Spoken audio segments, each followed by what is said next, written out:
amplify, inspire, act. This is Detroit 2020. In 1991, leaders of the local Hispanic community got together to develop what they called the Detroit Latino Agenda. It was a blueprint for working together to address the challenges facing the growing Latino population. Well, today, leaders assembled to update that plan. And back in '91, many of you that I see here were involved in this process, and many great things happened in our communities. And now, again, we need to revisit those issues and work towards those issues and move forward with those issues. Before breaking up into workshops to discuss issues like culture, education, immigration, and politics, members shared a prayer representing their Native American roots and celebrating the music and dance of their Latin and African ancestors. But then it was all down to business.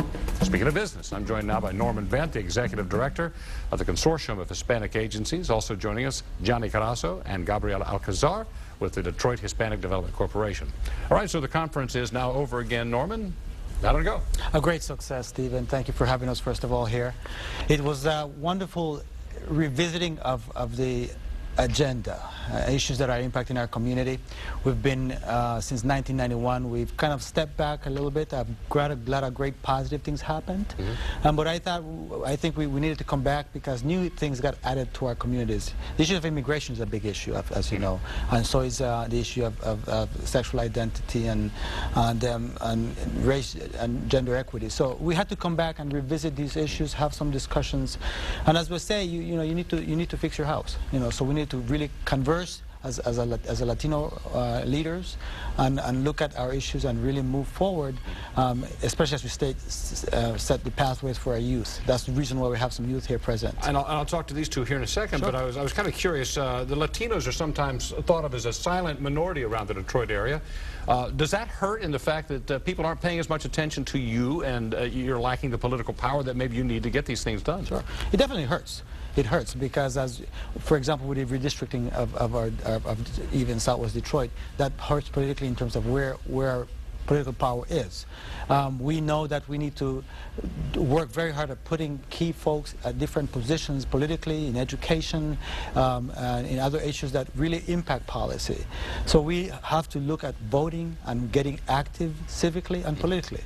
And that's a definite, would help us definitely in terms of their future. So, Gabriela, he talked about the young people. Really, so much focus is on the young people and what's coming up. So what is the issue, the main issue you think you need to address for the young people?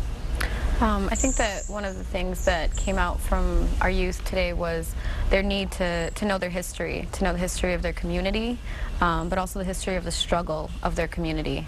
So education was a big thing for them in all areas, not only being educated, like I said, about their history and their culture, but being educated about the issues that are going on in their community. And that's one of the things they asked of us. All right. Well, Johnny, you're only 13. You're from Detroit. Do you think, as well versed as you should be in your history? Yes, I pretty much think that I've been really revealed into my culture, and I know how the things are done in my culture and my background. Okay, Norman, back to you then. So the agenda now, that was what was discussed in 1991. First of all, did you accomplish what you hoped to accomplish since 1991, and what's next on the agenda now moving forward? Oh, definitely. I think it was, again, a great success. We were able to really sit down today and have some discussions and really look at what are some potential priorities. Obviously, the work just began today, but the work will continue much more in the next few months to come. So the idea is to come back to the issues of immigration, of education, of race and gender equity, of culture, arts, and media, of economic and community development, of civic and political empowerment. So these are the kind of issues that we have to come back and really discuss over the next few months, and then come back in November and create an agenda to move forward. All right, Gabriela, we have about 30 seconds left here. What can people, even people not in the Latino community, do to help you? People in the Latino community and even without, they can help and join our committees, like Norman said.